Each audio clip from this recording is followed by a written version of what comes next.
They cast me aside at 60, as if I were an old piece of furniture past its expiration date.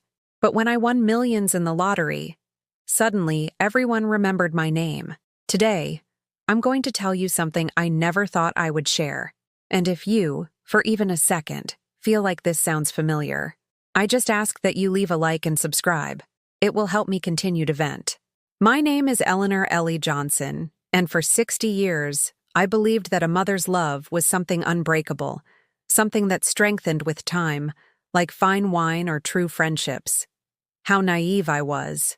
Love, I discovered, can also become a bargaining chip, something negotiated when money is involved.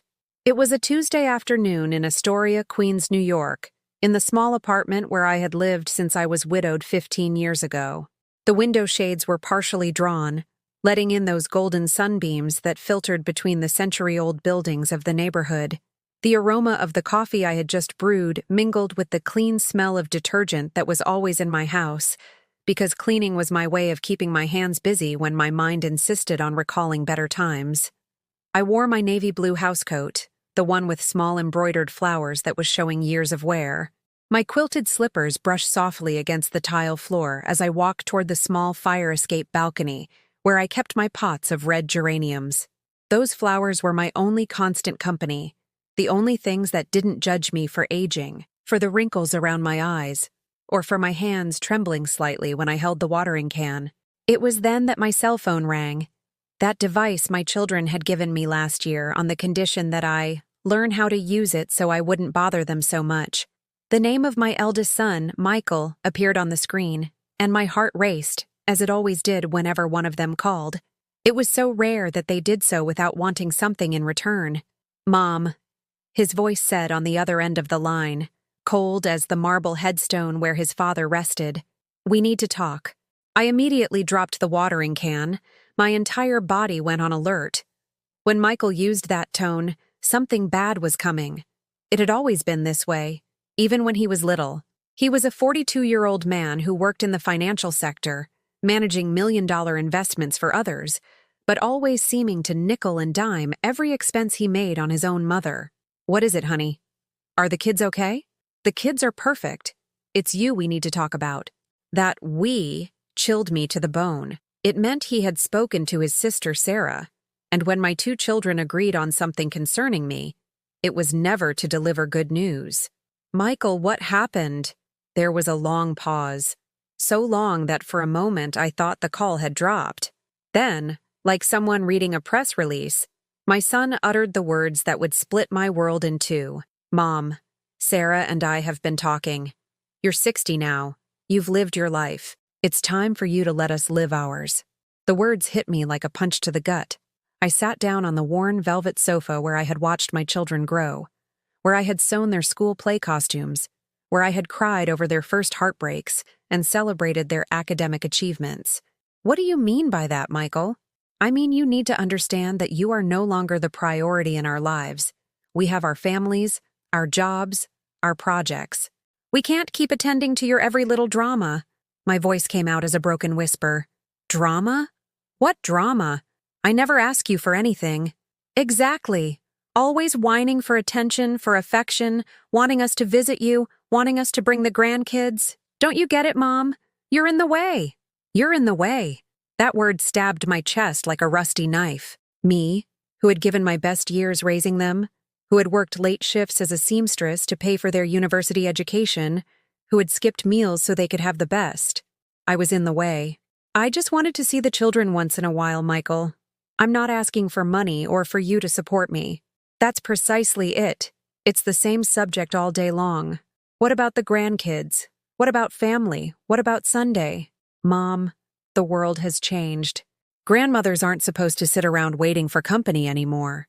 In the background, I could hear Sarah's voice, my younger daughter, that successful economist who lived in a luxury condo on the Upper East Side, and who had inherited her late father's calculating coldness for numbers, but also for feelings.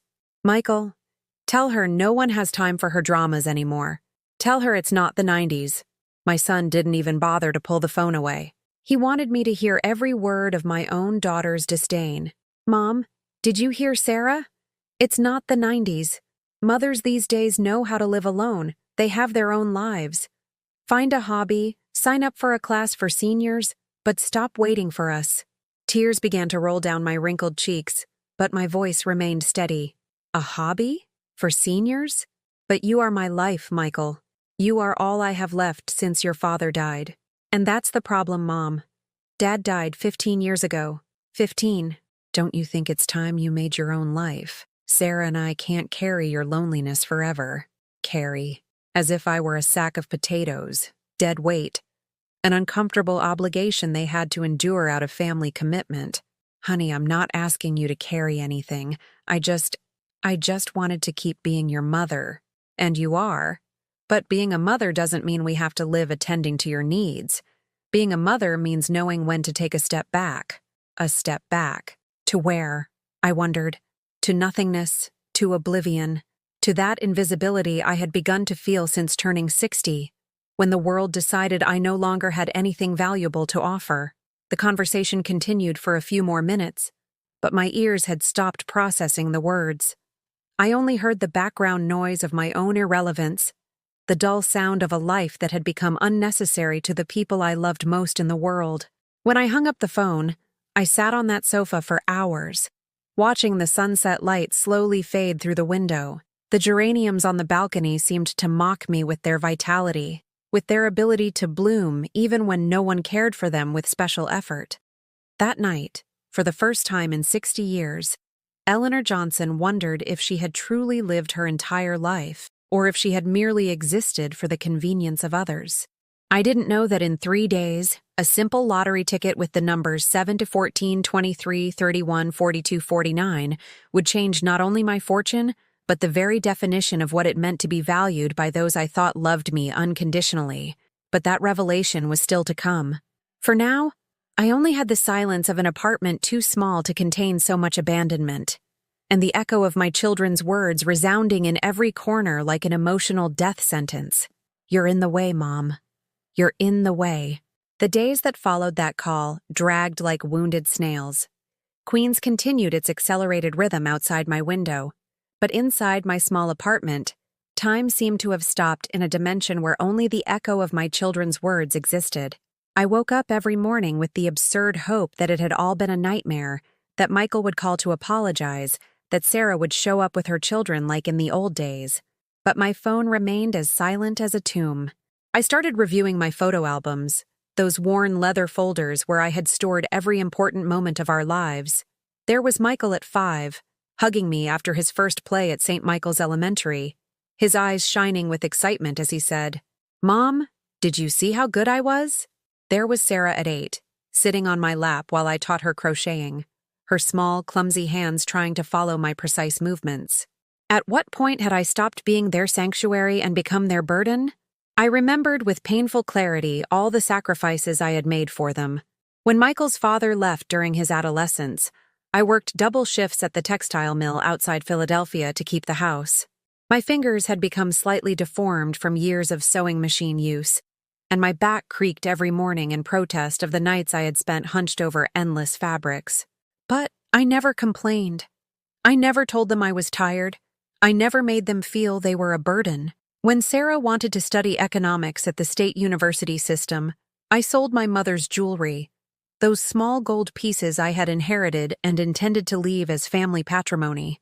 Education is the best inheritance I can give you, I had told her while counting the bills they gave me at the pawn shop. Sarah had cried that day, promising she would repay me everything with interest someday. Those interests never arrived, neither emotional nor financial. Michael had needed a co-signer for his first apartment when he married Jessica, Jess. I put up my own house as collateral, risking the only asset I owned. "It's just temporary, Mom," he had assured me. "In 2 years, we'll have enough capital so you can remove the collateral." 5 years later, he had refinanced his mortgage and extended the loan to buy a luxury car, but my house remained as collateral. When I asked him about it, he told me that things had changed in the financial market, and that it was more convenient to maintain the current conditions. Convenient for him, of course. During these silent days, I started doing mental calculations. Over the years, I had spent my savings on expensive birthday gifts for my grandchildren, on family dinners where I paid the bill because I was grandma, on weekend trips to the beach where I covered the lodging expenses so that the whole family could be together.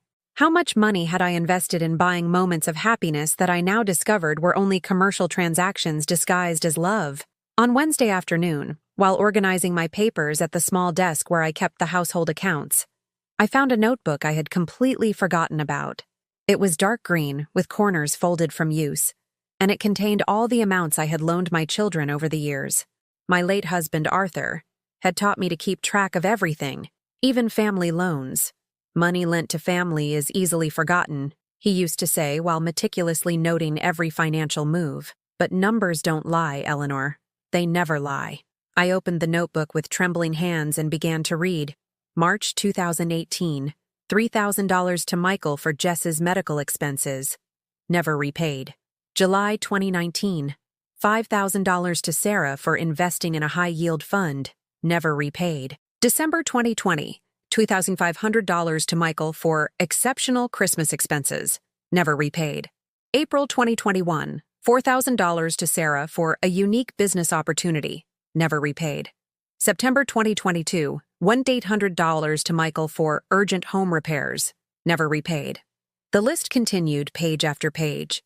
In total, according to my calculations, I had loaned them $23,400 over the last 5 years. Money that came from my modest widow's pension, from the small sewing jobs I still did for neighbors, from the sale of some old furniture that had sentimental value for me. They had never repaid a cent. And what was worse, they never mentioned those debts again, as if the money had been swallowed by a black hole of selective convenience. That night, I called Michael. I needed to know if he at least remembered all those times he had come to me when his own capital wasn't enough for his expenses. "Mom, what's up now?" he replied with the tone of someone being interrupted from something more important. "Michael, honey, I was reviewing my papers and—" "Papers? What papers?" "Mom, please don't tell me you're organizing your weird old documents again. They're not weird things, Michael. They are the loans I've made you these years. Do you remember?" There was a pause.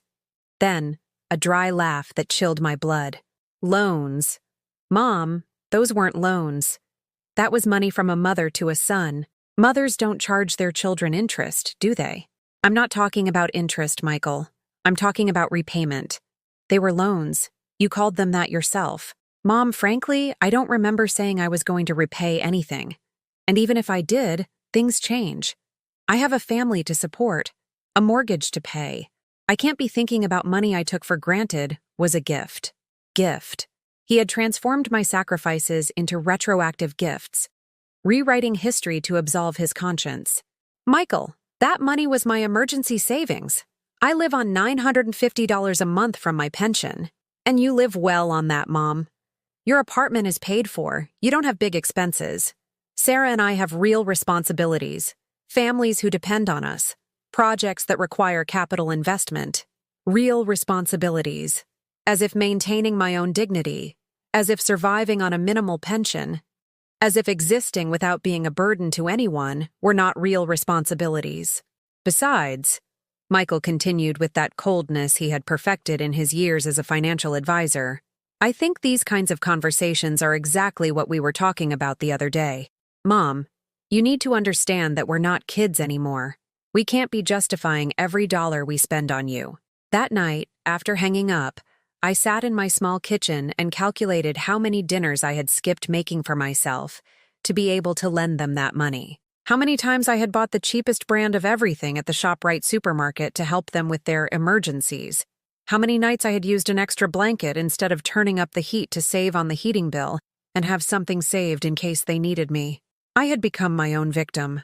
A woman who had denied herself basic small luxuries so her children could afford indulgences they called necessities. On Friday morning, while having my coffee in front of the window, I watched a neighbor walking with her granddaughter. The little girl, about 6, ran towards her yelling, "Grandma, Grandma!" with that pure joy I remembered in my own grandchildren. But that was before, when I still had utility as a free babysitter, as a Sunday cook, as an emergency financier. Now that I had nothing left to offer but unconditional love, I discovered that unconditional love had no market value in my children's family economy. That afternoon, I bought a lottery ticket at Mrs. Garcia's corner store down the street. I didn't do it out of hope, but out of habit, because I always bought one on Saturdays when Arthur was alive. I chose the same numbers I had played for 30 years, our birth dates and those of our children: 7, 14, 23, 31, 42, 49. I didn't know that these numbers were about to reveal who I truly was to the people I had loved unconditionally, and who they truly were to me. Saturday dawned gray, with those low clouds that New York sometimes has in October, making even the air seem heavier.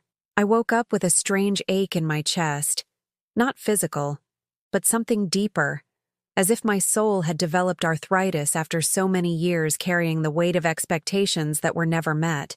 I had slept poorly again. In my dreams, I saw my grandchildren playing in a park, but when I tried to approach, they ran toward other grandmothers, smiling women whose arms were full of gifts and pockets full of coins to buy ice cream. I stayed alone next to the empty swings, my hands extended to no one. I prepared my usual breakfast: coffee, 2 pieces of toast. The same breakfast I had eaten for 40 years, since Arthur and I established our marriage routines. But now every bite tasted of solitude. Every sip of coffee was a reminder that I no longer had anyone to share the small morning conversations that had given meaning to my days. While eating breakfast, I heard my upstairs neighbors arguing about money. He yelled something about failed investments, and she responded with tears in her voice about overdue mortgages. It was strange how the lack of money could destroy love, but also how the presence of money could reveal it as fake. My own children had never argued with me about money when they needed it. They simply appeared with their perfectly constructed emergencies, with their financial explanations that sounded so technical that I felt ignorant for questioning them. Michael especially had perfected the art of making his requests sound like investment opportunities that I would be lucky to take advantage of. "Mom, I've been offered a chance to participate in a private equity fund with guaranteed 15% annual returns," he had told me last time.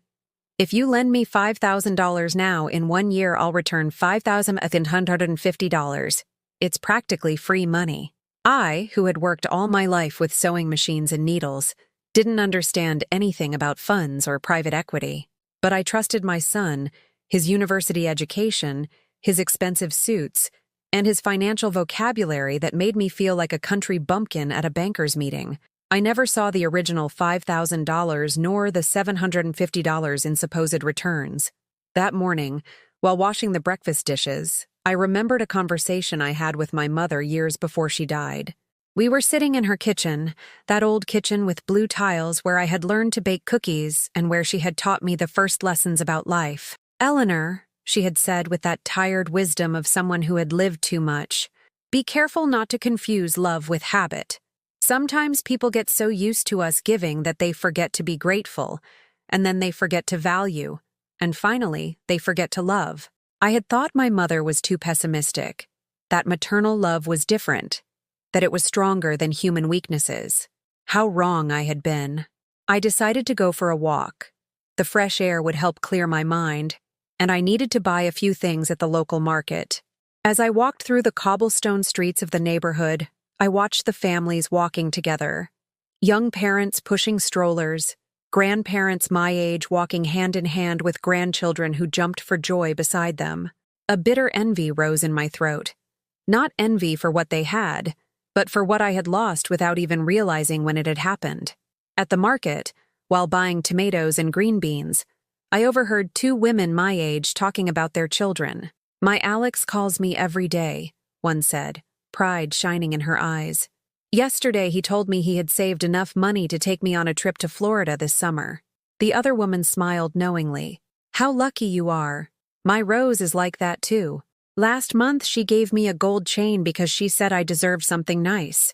I kept walking among the stalls, pretending to examine the vegetables while absorbing every word of that conversation that hurt me like salt in an open wound. When was the last time my children had given me something that wasn't my birthday or Christmas? When had they thought of me simply because they felt like making me happy? I couldn't remember. I bought what I needed to make a paella, although I knew I would eat it alone for 3 days. Cooking was still my way of feeling useful, even if I no longer had anyone to cook for with love. On my way back home, I passed Mrs. Garcia's corner store. She was older than me, maybe 75, recently widowed but always had a smile for her customers. Her small store smelled of tobacco and the magazines she sold, an aroma that reminded me of simpler times. "Ellie, dear," she said when I entered.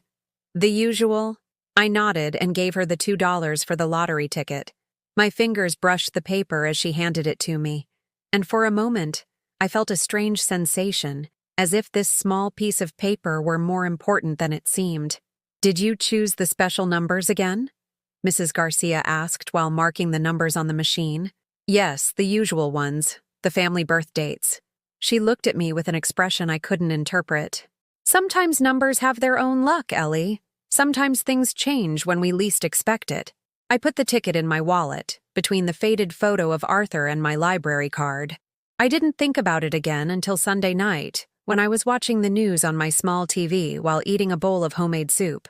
The anchor announced, "The winning numbers for this week's drawing are 7, 14, 23, 31, 42, 49. I dropped the spoon into the bowl. The sound of metal against ceramic resonated in my silent apartment like a bell toll. I stood up so quickly that I felt dizzy, and with trembling hands, I searched for my wallet. I pulled out the ticket and compared it with the numbers still displayed on the TV screen. 7, 14, 23, 31, 42, 49. Exactly the same.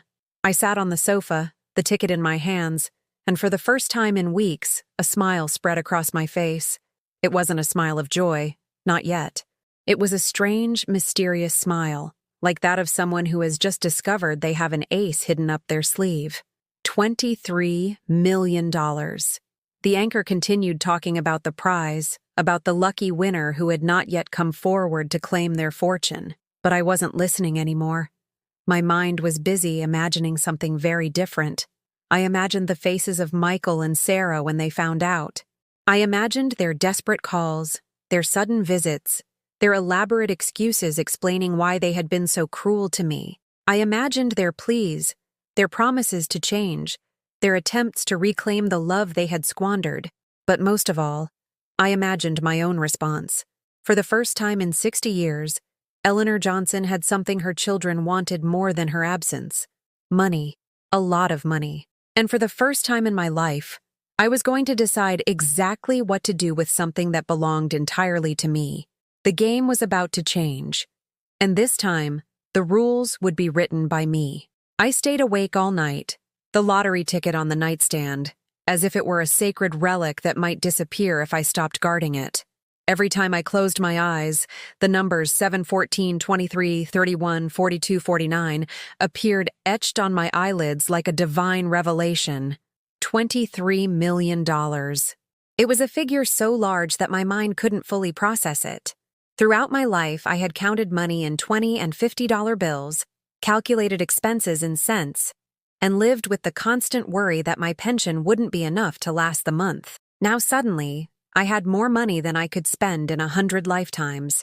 But the strangest thing was that the joy I expected to feel didn't arrive. Instead, there was a cold, calculating feeling that I didn't recognize in myself. It was as if the prize had awakened a different Eleanor, a woman who had been asleep for 60 years and was now opening her eyes with terrible clarity.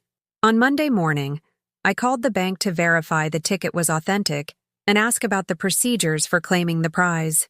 The clerk who answered, a young woman with a pleasant Southern accent, congratulated me with such enthusiasm that I had to hold the phone away from my ear.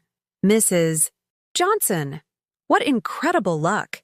Have you thought about what you're going to do with so much money?" I didn't tell her I already had it very clear. Throughout Tuesday, while processing the paperwork at the state lottery offices, I found myself observing the officials who assisted me. They all treated me with a deference I had never experienced before. Broader smiles. "Do you need anything else, Mrs. Johnson? Allow me to help you with that chair. Would you like a coffee while we wait?" It was fascinating and repulsive at the same time. I was still the same woman I had been Sunday morning. But now that they knew about my new wealth, I had suddenly become visible, important. worthy of respect. Was this how my own children saw me? As someone whose value depended solely on what she could offer them? On Wednesday afternoon, while organizing the prize documents at my kitchen table, the phone rang. It was Michael. "Mom, how are you?"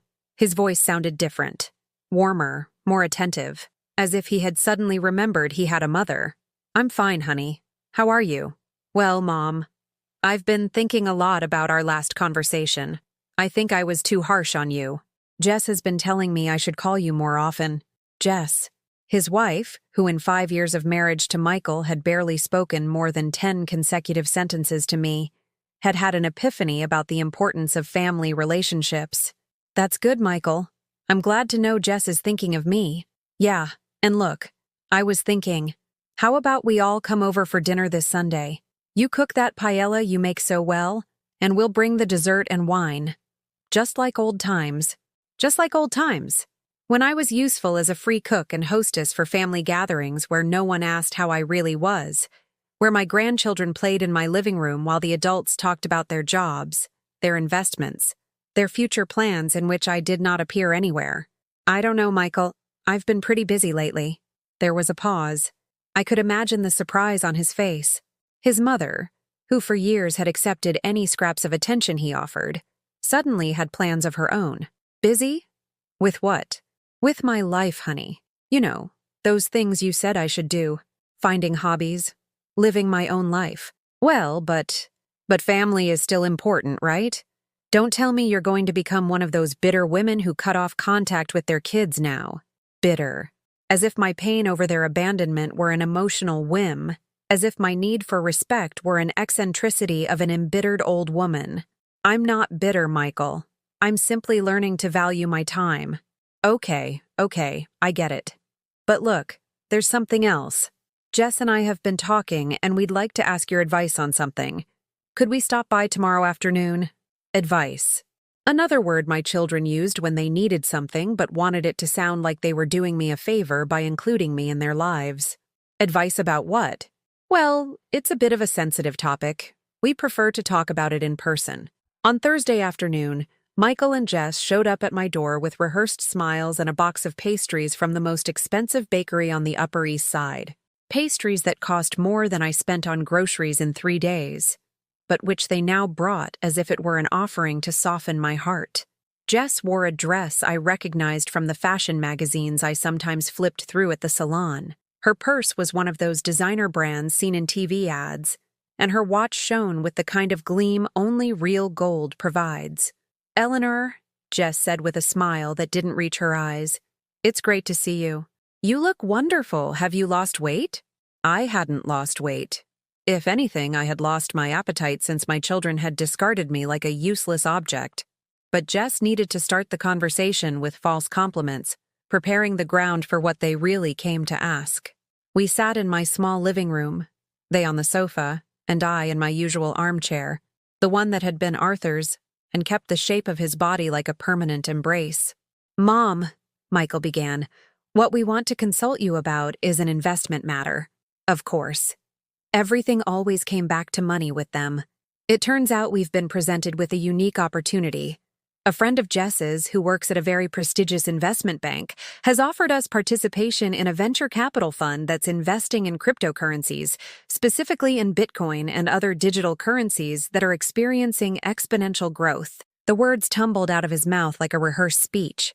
Venture capital, cryptocurrencies, exponential growth. The same financial vocabulary he had used other times to confuse me and make me feel ignorant.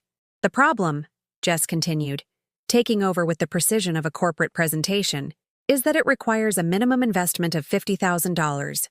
We have $30,000 saved, but we need $20,000 more to complete the amount. $50,000. The exact amount I had spent on them over the years, counting never repaid loans, gifts for the grandchildren, paid dinners, and expenses I had assumed without question. It's an opportunity that won't come again," Michael added, leaning forward with that intensity he reserved for important occasions. "Projected returns are 300% in 2 years. If we invest now, by 2025 we would have $150,000. And of course," Jess hastened to clarify, You would be a partner in the investment. We would return the $20,000 plus your proportional share of the profits. Partner. As if it were a business decision between equals. As if my money were respected and valued. As if they considered me capable of understanding the risks and benefits of such an investment. I looked at the two of them, sitting on my sofa, in their expensive clothes and calculated smiles, and a strange calm came over me. It was the calm of someone who finally sees with absolute clarity, who understands that she has been living in an illusion for too long. That's very interesting, I said with a smile that I mentally practiced before showing it. Very interesting indeed. Michael visibly relaxed. See? We knew you would understand. You've always been very sharp about these things. Sharp about these things. After subtly calling me ignorant for years, now he discovered I was financially sharp. Let me think about it for a few days, I told them. It's a lot of money. Of course, Mom. Take your time, but not too long, because the opportunity has a deadline. Of course it had a deadline. Emotional scams are always rushed. After they left, I sat in my armchair, watching the sun set through my window. My children had just confirmed exactly what I already knew. To them, I wasn't a mother. I was a source of emergency funding, a family bank that never charged interest and had the most flexible loan policy in the world. But now things had changed. Now I had $23 million and they didn't know it. The game had begun, and for the first time in my life, I held all the winning cards. Over the next few days, I watched as my children deployed their strategy with the precision of a military campaign. Sarah showed up on Friday afternoon, unannounced, with a bottle of high-end Napa Valley Cabernet that cost more than I spent on a week's groceries. Mom, I was just passing by and thought of you, she said with that smile she had perfected in her work meetings, the one she used to convince clients to invest their wealth in financial products she sold them. Passing by. My apartment was on a dead-end street in Old Astoria. No one passed by on the way to anywhere, especially someone who lived in a luxury penthouse on the Upper East Side and worked in the financial district near Wall Street. What a coincidence, Sarah. How is everything at the bank? Very well, very well. In fact, it's been an excellent year. The markets have responded better than expected, and our clients are seeing very satisfactory returns on their investment portfolios. Sarah worked as an investment advisor at a private bank, helping rich people get richer. She always spoke of her clients with a reverence she had never shown toward her own mother. To her, I was simply Eleanor, the widow living on a modest pension. But her clients were sophisticated investors, whose financial decisions deserved respect and attention. Michael told me he pitched you a very interesting investment opportunity, she continued, pouring wine into my crystal glasses, the good ones I only used for special occasions and which hadn't seen wine this expensive in years. Yes, he told me about cryptocurrencies and things like that. Exactly. Look, Mom, I know it's hard for your generation to understand these new financial instruments, but trust me when I say the future of money is in digital currencies. My most successful clients, the ones who really know how to multiply their capital, are diversifying their portfolios with Bitcoin, Ethereum, and other high-potential cryptos. My generation. As if turning 60 had automatically made me incapable of understanding concepts she mastered because she had earned a university degree that I had paid for by selling my mother's jewelry. It is fascinating, I said, taking a sip of the wine. It was delicious, of course. Everything my children bought was top quality, especially when they wanted something from me. What Michael didn't explain well, Sarah continued, leaning forward with that intensity she reserved for closing important deals, is that this isn't just any investment. The venture capital fund that offered us participation is managed by former executives from Goldman Sachs and J.P. Morgan, people who manage multimillionaires' wealth. Goldman Sachs, J.P. Morgan. Names that sounded important, institutions that inspired respect. Sarah knew exactly what words to use to impress someone who didn't understand high-level finance. And have you researched these people? I asked with genuine curiosity. Of course, Mom. I've verified all their backgrounds, reviewed the fund's legal documents, analyzed the projected returns. Everything is in order. It's an opportunity normally only available to clients with assets over $1 million, but they are offering it to us because of Jess's contact. $1 million. The figure floated in the air between us like an invisible barrier. Sarah was telling me, without saying it directly, that I didn't belong to the world of people who normally had access to these opportunities, that it was a favor, an exception, a door ajar to the exclusive world of the truly rich. It sounds very tempting, I said, but $20,000 is a lot of savings for me. Mom, look at it this way. If you do nothing with your savings, in 2 years you'll still have the same amount, but it will have lost value due to inflation. Instead, if you invest with us, in 2 years you could have $60,000. That's money you could use to travel, to treat yourself to little luxuries, to have the retirement you deserve, the retirement I deserved. As if my current retirement, living modestly on my pension and the small sewing jobs I still did, was inadequate. Sad. Something that needed to be fixed. Plus, she added with a smile intended to be affectionate but which didn't reach her eyes, Michael and I have been talking a lot about you lately. We realized we've been too absorbed by our own lives, too focused on work and family. We want you to know that this is going to change. This is going to change. How convenient that they had this revelation exactly when they needed $20,000 from my bank account. We want to include you more in our lives, Sarah continued. The kids always ask about you, you know? Claire told me the other day, Mom, why don't we see Grandma more often? And I realized she was right. You've been a wonderful mother, and now we want to be better children. Claire, my 8-year-old granddaughter, who according to Sarah missed me and asked about me. The same Claire who, the last time I saw her, 3 months ago, had spent the entire visit glued to her tablet, never looking up once to talk to me.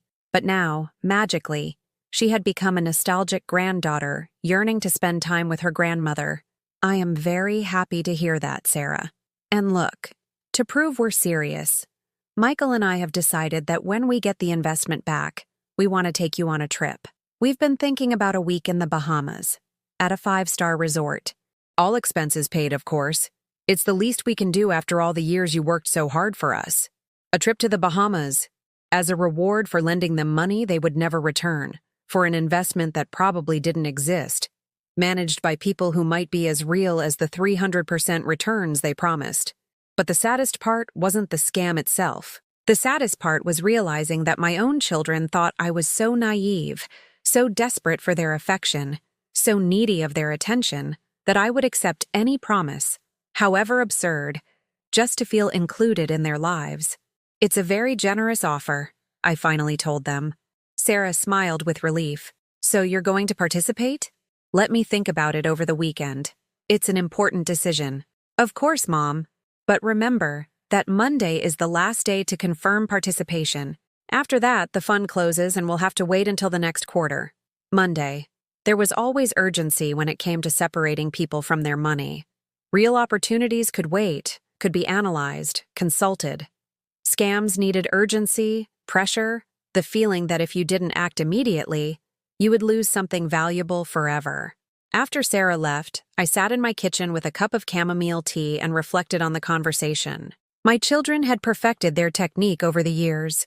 They knew exactly which emotional buttons to push. My loneliness, my desire to be included, my insecurity about financial matters, my unconditional love for them. But there was something they didn't know. Something that would completely change the balance of power in this negotiation.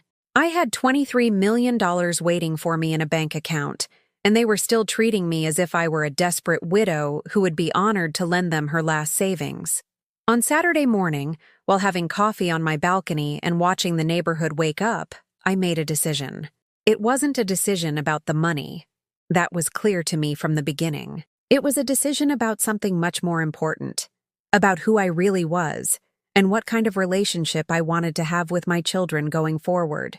It was time to teach them that their mother wasn't as naive as they thought, and that a mother's love, although powerful, was not infinite when systematically abused. Sunday was going to be a very interesting day for the Johnson family. Sunday arrived with that strange clarity that New York sometimes has in November, when the cold air cleans the streets and makes everything look sharper, more real. I got up early, showered carefully, and chose my best dress, the navy blue one I had bought for Michael's wedding 5 years ago, and which I had only worn for special occasions since. Today was a special occasion, though they didn't know it yet. I prepared coffee for everyone, set the table with my best plates, those white porcelain ones with gold flowers I had inherited from my mother-in-law, and only brought out when I wanted a meal to be memorable. Because this meal was going to be memorable, I was sure of that. At 12 sharp, the doorbell rang. Michael arrived first, with Jess and the children.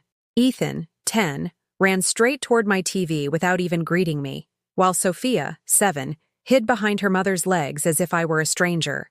"Mom, it smells great in here," Michael said, giving me a kiss on the cheek that lasted exactly the socially acceptable amount of time. "Did you make paella?" "Of course. I knew it was your favorite." Jess handed me a bottle of red wine that I recognized from TV commercials. It was one of those brands featured in luxury magazines, with prices I associated more with monthly rent than with a bottle of wine. "Eleanor, I hope you like it. It's a high-end Napa Valley Cabernet, a special vintage." Sarah arrived 15 minutes later, with her husband David and their 2 daughters, Claire and Lucy, who carried my name, but looked at me as if she didn't quite understand why she had to be here instead of at home playing with her friends. "Grandma," Claire said with that formality children use when their parents have instructed them to be polite, "Mom says we miss you very much." "I miss you too, honey." But as I said the words, I realized it was no longer entirely true. During these silent weeks, I had started to get used to the tranquility of my apartment, the pleasure of making decisions without having to consult anyone, the freedom of not feeling constantly evaluated and judged by people who had decided my worth depended solely on what I could give them. We sat down at the table, and for a moment, everything seemed normal. The children played on their phones between bites. The adults talked about work, the weather, plans for the Christmas holidays. It was a perfect family scene, the kind of Sunday I had dreamed of during all those weeks of solitude. But beneath the casual conversation, I could feel the tension. Michael and Sarah exchanged glances, waiting for the right moment to address the topic that had truly brought them here. Jess smiled too much, and David looked uncomfortable, as if he knew he was participating in something he didn't like, but lacked the courage to question. It was after dessert when Michael finally cast the line. "Mom, have you thought about what we discussed regarding the investment?" "Yes, I've thought about it a lot." "And?" Sarah leaned forward, with that expression I had seen 1,000 times when she was little and wanted something special for her birthday. "Well, it's a very important decision. $20,000 is all my savings." "We know, Mom, and that's precisely why we want to make sure it's a good investment," Michael said with that voice he used when he wanted to sound paternal and protective. "We wouldn't ask you for this if we weren't completely sure you're going to make money." "In fact," Sarah added, "we've been talking, and we've decided we want to offer you more than just a partnership in the investment. We want to offer you a place in our lives. A place in their lives." As if until now I had been a temporary tenant in a family relationship that they completely controlled. "What do you mean?" "We want you to know that from now on, things are going to be different. We're going to include you in all important family decisions. Sundays are going to be sacred for us to gather here, with you. The children are going to spend more time with you." Jess nodded enthusiastically. "We were thinking you could watch Ethan and Sophia some afternoons after school. That way you help us, and you get more contact with your grandkids." Watching the children. After calling me a burden, after telling me I had lived my life, now they wanted to turn me into a free babysitter in exchange for lending them my last savings. "That sounds wonderful," I told them, and I could see everyone visibly relaxing. "But I have a question. Is this cryptocurrency investment completely safe?" "Mom, in investments there are never 100% guarantees," Sarah explained with that exaggerated patience she used with her less sophisticated clients. "But this is one of the most solid opportunities I've seen in my 10 years working in finance. The projected returns are conservative compared to what some cryptocurrencies have achieved in recent years." "And if I lose the money?" Michael and Sarah looked at each other, and I saw a shadow of irritation cross both their faces. "Mom, you're not going to lose the money," Michael said firmly. "But if for some extraordinary reason something went wrong, we would take responsibility. We'd give you back the $20,000 from our own resources. Really? Of course. We're family. Family. How easy it was to use that word when they needed something from me. I got up from the table and went toward my bedroom. I'm going to get my bank account documents so we can see exactly how much I have available. I heard them whispering to each other while I was in the bedroom. Fragments of conversation that reached me like involuntary confessions. She's more receptive than I thought. We only have until tomorrow. After this, it's going to be easier. I returned to the living room with a folder in my hands and sat in my armchair, facing all of them who were watching me from the sofa as if I were the star of a show they had been waiting to see. I've been thinking a lot about what you told me, I began, opening the folder slowly. About being a family, about including me in your lives, about this investment that's going to change everything. Mom, we knew you would understand, Sarah said with a triumphant smile. And I've reached a conclusion. I pulled the first document from the folder. It wasn't my bank statement. It was a copy of the contract I had signed at the State Lottery Commission. During these weeks when you were too busy to call me, too absorbed in your own lives to remember you have a mother, something interesting happened. Michael frowned. What happened? I won the lottery. The silence that followed was so complete that I could hear the ticking of the kitchen clock, the distant murmur of street traffic, the accelerated breathing of my own children. You won the lottery, Mom? Sarah asked, her voice trembling. $23 million, I said with the same calm with which I would have announced that I had bought bread. The numbers I always play, the family birth dates. Jess put a hand to her mouth. David dropped his wine glass. The children, for the first time all afternoon, looked up from their devices. Mom, are you serious? Michael had turned pale, almost sick-looking. Completely serious. Here are all the documents. The transfer will be effective on Wednesday. Sarah stood up so fast that her chair wobbled. Mom, this is incredible. We're talking about a fortune. You won't have to worry about money ever again. I won't have to worry about a lot of things, I confirmed. Michael had also stood up, and I could see in his eyes the same expression he had as a child when he discovered Christmas presents under the tree. Mom, this changes everything. With that amount of money, you could invest in high-yield funds, in properties, in shares of multinational companies. You could triple your wealth in 5 years. You could buy a bigger house, Jess added. A house where we could all visit you more comfortably, where the kids would have room to play. You could pay for the best private universities for your grandchildren, Sarah suggested. Give them the opportunities that we couldn't give them ourselves. And there it was. In less than 5 minutes, they had transformed my prize into a list of responsibilities toward them. It wasn't my money to enjoy, to travel, to treat myself to the small luxuries I had never been able to afford. It was a family resource that needed to be administered intelligently for the benefit of everyone. Everyone except me. It's fascinating, I told them, putting the documents back in the folder. It's fascinating to see how your love for me appears and disappears in exact proportion to what you believe I can give you. The silence fell again over the living room like a heavy blanket. Mom, what do you mean? Michael asked cautiously. I mean that now I'm going to teach you exactly what it means to value someone for something more than their money. And for the first time in 60 years, Eleanor Johnson was going to prove that real power doesn't come from how much you have, but from how much you are willing to keep for yourself. The transformation on their faces was immediate and brutal. Michael, who seconds earlier had been mentally calculating how to convince me to lend him $20,000, now looked at me as if he had just discovered that his mother owned a multinational empire. Sarah had adopted that professional expression she used with her most important clients, that mix of respect and greed she had perfected over years of managing other people's wealth. Mom? Michael said, approaching my armchair with that reverence he usually reserved for his bank bosses. This is extraordinary. Do you realize what this means? What does it mean, Michael? It means you don't have to live here anymore, in this small apartment. You could buy a house in Greenwich, Connecticut, with a yard, with a pool. The grandkids could come spend their summers with you. The same grandkids who barely said hello to me 5 minutes ago? Sarah quickly intervened, as if she were a professional mediator trying to salvage a complicated negotiation. Mom, the kids are small. They don't know how to express their feelings. But they adore you. Trust me. They adore me? Claire, sweetie. I addressed my 8-year-old granddaughter, who had been glued to her tablet throughout the meal. Do you adore me? Claire looked up for the first time that afternoon, confused by the direct question. Yeah, Grandma. And what do you like most about me?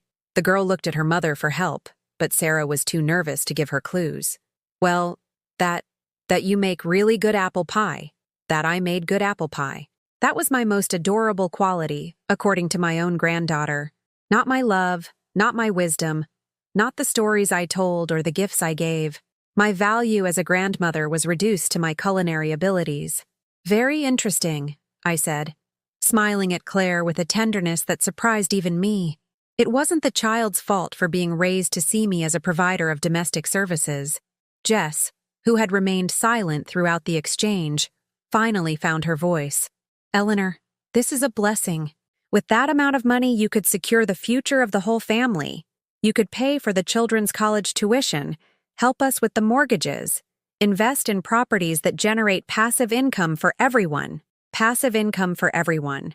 How generous my daughter-in-law was, distributing my money among the family as if it were an inheritance she was administering on my behalf. And what about my future, Jess? What about my dreams? The things I would like to do with the money I won? Well, of course, you would be the main beneficiary, Michael hastened to clarify. But we could help you manage it smartly. I have contacts in private banking. Sarah understands sophisticated investments. Together, we could multiply your assets. Together, as if my money were now a family project, a collective enterprise where I would be the majority shareholder, but they would be the executive directors. Michael, do you remember what you told me 2 weeks ago on the phone? What was that? You told me I had lived my life, that it was time for me to let you live yours. Michael visibly became uncomfortable. Mom, I was stressed that day. I didn't mean... You told me I was in the way. It was a misunderstanding. And what has changed since then, Michael? What exactly has changed? Sarah stood up and approached me, adopting that posture I had seen 1,000 times when she wanted something important. Mom, we've reflected a lot on that conversation. We realized we made a terrible mistake. When did you realize? Before or after you found out I won the lottery?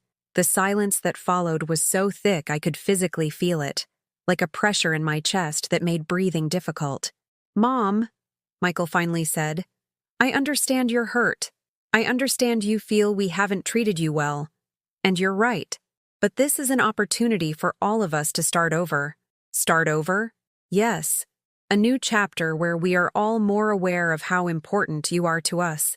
Where your well-being is our priority. My well-being. How curious that my well-being had risen on their priority list in exact proportion to the zeros in my bank account. I got up from the armchair and walked toward the window of my small living room. From there, I could see the street where I had lived for 15 years, the neighborhood I knew like the back of my hand, the simple life I had built after being widowed. Do you know the saddest thing about all of this? I said without turning around. It's not that you tried to scam me. It's not that you lied about an investment that probably doesn't exist. It's not even that you treated me like an idiot. Mom! The saddest thing is that you have proven that the love you feel for me has a market price. That your ability to value me as a person is directly related to my ability to finance your lives. I turned to face them. They were all tense, awaiting the verdict of a judge who had just discovered she had the power to change their lives forever. For 60 years, I believed that a mother's love was unconditional, and I was right. It is. But I've discovered that a child's love, well, that's another story. Eleanor, David said, speaking for the first time all afternoon, I think you're being too harsh. The kids made mistakes, but family is family. You think so, David? And when was the last time you called me without Sarah forcing you? When was the last time any of you bothered to ask if I was okay, if I needed anything, if I felt lonely? David lowered his gaze, unable to meet my eyes. I'm going to do something I should have done many years ago, I continued. I'm going to teach you what it feels like when someone you love treats you exactly the way you treated me. What do you mean? Sarah asked, her voice trembling. I mean, I'm going to donate all the money. The collective gasp that arose in my living room would have been comical if it hadn't been so revealing. Michael went white as a sheet. Sarah put her hands to her head. Jess murmured, "Oh my God," as if she had just witnessed a tragedy. "Not all of it," I clarified calmly. "I'm going to keep enough to live comfortably the rest of my days. To travel, to treat myself to the small luxuries I've never been able to afford, to not be financially dependent on anyone. And the rest?" Michael asked, his voice hoarse. "The rest is going to a foundation that helps elderly women who have been abandoned or financially exploited by their families. Women who, like me, discovered that their worth was measured solely by what they could give, not by who they were." Sarah started to cry. Not the elegant tears she shed in romantic movies, but the desperate sobbing of someone who had just watched a fortune, which she had already mentally spent, vanish. "Mom, you can't do this. It's our future. It's the future of your grandchildren." "Our future? When did the money I won become your future?" Michael approached me with outstretched hands, as if trying to calm a person in crisis. "Mom, I understand you're angry. I understand you want to punish us. But this is too extreme. Think about it. I've been thinking about it for 2 weeks, Michael, since the day you told me I was in the way, and I've come to a very clear conclusion, which is that I can't buy your love, but I'm not going to keep paying for your contempt either." The children had completely abandoned their devices and were watching us with that morbid fascination children feel for adult drama. Their parents, for the first time in years, had completely lost control of the situation. "The donation papers are already signed," I lied with a calmness that surprised me. "The transfer is effective Friday." "No!" Sarah yelled, standing up so violently that she knocked over her chair. "You can't do this? We're your family." "Now we're family," I told them, smiling for the first time since the conversation began, when the money is off the table. And for the first time in my life, I felt what it was like to have absolute control over my own existence.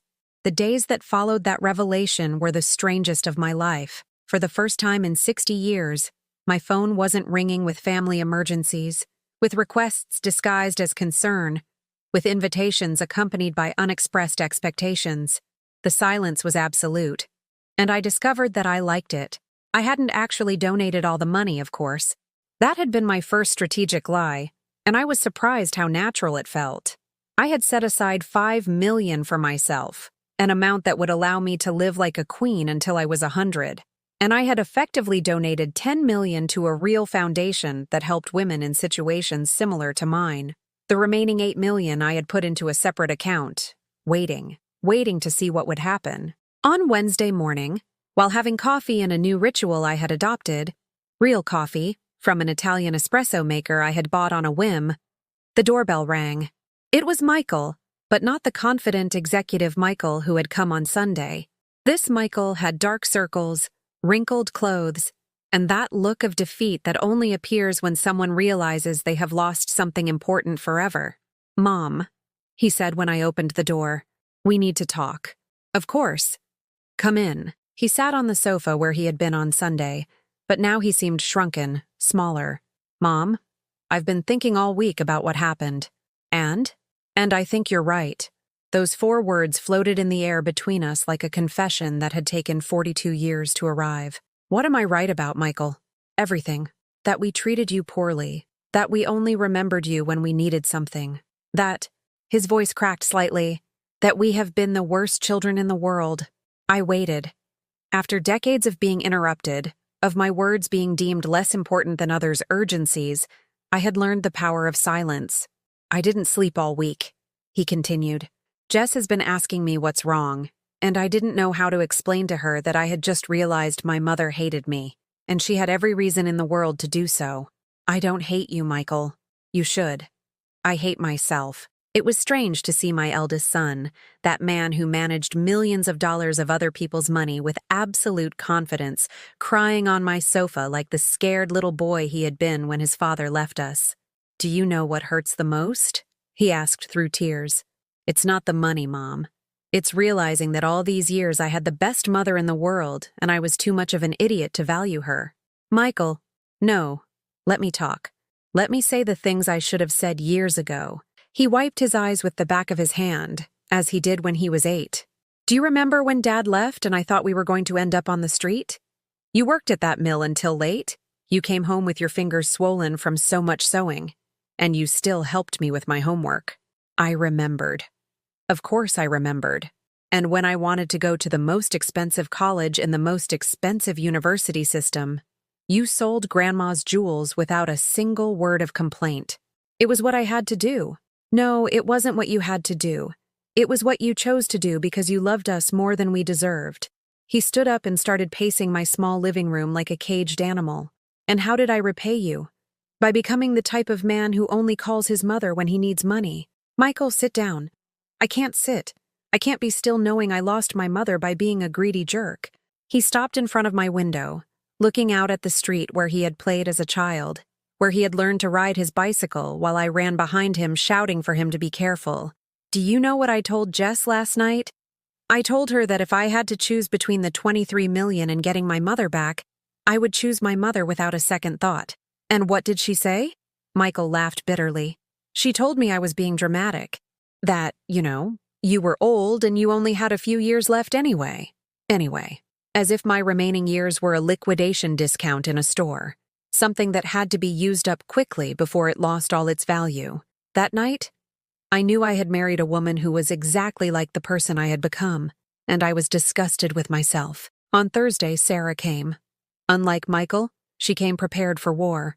She brought documents, printouts of articles about retirement funds, statistics on longevity and geriatric care.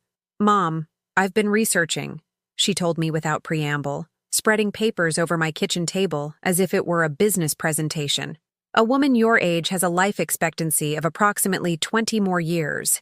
With a modest pension and the healthcare costs that will inevitably arise, you need at least $2 million to maintain a decent standard of living. Sarah, let me finish. I've calculated that with a donation of $21 million, you will be in a very vulnerable financial situation in your later years. It is irresponsible from any standpoint. It was fascinating to watch her work. Sarah had converted my decision to donate my money into a mathematical problem that she could solve with the cold logic of her professional financial analyses. Furthermore, she continued, I have consulted with lawyers specializing in family law. A donation of that magnitude, made under emotional pressure, can be legally contested if it is proven that you were not of sound mind when you decided it. Are you threatening to declare me mentally incompetent? I am offering rational alternatives to an emotional decision. I looked at her for a long moment. This daughter I had raised with so much love, whom I had educated to be independent and strong, and who was now using that strength to manipulate me in the most sophisticated way possible. Sarah, do you know the difference between you and Michael? What is it? He came yesterday to apologize. You came to find a legal way to take control of my own money. I came to protect you from a decision you will regret. No. You came to protect your own future financial interests. Sarah gathered the papers with jerky movements, defeated by the clarity of my observation. Mom, are you really going to punish us forever for some mistakes? I'm not punishing you, Sarah. I'm teaching you. Teaching us what? That love cannot be bought, that respect is not negotiated, and that a mother, no matter how much she loves her children, also deserves to be loved for who she is, not for what she can give. 6 months later, my life had completely changed. I lived in the same apartment, but now I had a cleaner who came twice a week, not because I needed her, but because I could afford her, and I liked coming home to find everything spotless without having had to do it myself. I had started traveling. Small trips at first, a weekend in San Diego, a week in Florida, then more adventurous ones. A month in South America visiting a distant cousin I hadn't seen in 30 years. 2 weeks in Morocco with a group of women my age who had decided that 60 was the perfect time to discover the world. Michael called me every week. At first, the conversations were awkward, full of apologies and attempts to recover a relationship we had damaged for years. But slowly, we had started to get to know each other as adults, as individuals separate from the financial transactions that had defined our interactions for too long. Sarah took longer to accept the new rules of the game. For months, she tried different strategies to convince me to reconsider the donation. When she realized I wouldn't change my mind, she went through a phase of rage, then silence, and finally, a resigned acceptance that gradually transformed into something close to respect. One spring Sunday, while watering my geraniums on the balcony, the doorbell rang. It was Claire, my granddaughter, alone. "Grandma," she said when I opened the door, "can I come in? Mom doesn't know I'm here." "Of course, sweetie." She sat on my sofa with that seriousness children sometimes have when they are processing something they don't fully understand. "Grandma, is it true that you donated all your money because we were mean to you?" The question broke my heart and repaired it at the same time. "Not all of it, Claire. And not because you were mean. Because I wanted to teach your parents something important." "What?" "That people are worth something for who they are, not for what they have." Claire looked at me with those big, intelligent eyes she had inherited from her mother. "And am I worth something, Grandma? Even if I don't have money? You are worth more than all the gold in the world, my love. And I hope you never forget that." I hugged her, and for the first time in years, I felt like I was hugging a real granddaughter, not a little stranger who had been programmed to be polite to me, but had never had the chance to truly know me.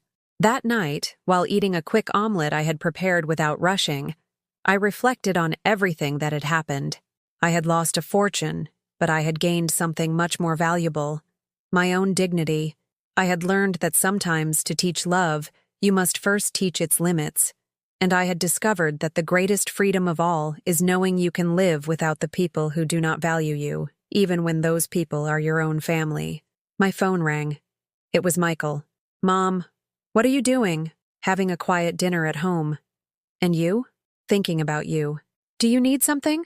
"Yes," he said. And for the first time in years, his voice sounded completely sincere. "I need to know if I can stop by tomorrow to see you, just to spend time with you. No hidden agendas." I smiled, looking out the window at the lights of New York City flickering like earthly stars. "Of course, son. You are always welcome." And this time, when I hung up the phone, I knew it was true. Have you ever experienced something similar? Do you know someone who was only valued for what they could give and not for who they were? Tell me about it in the comments. If this story touched your heart, like and subscribe to the channel. Maybe these words will reach someone who needs to hear that it is never too late to reclaim your own dignity, no matter how old you are.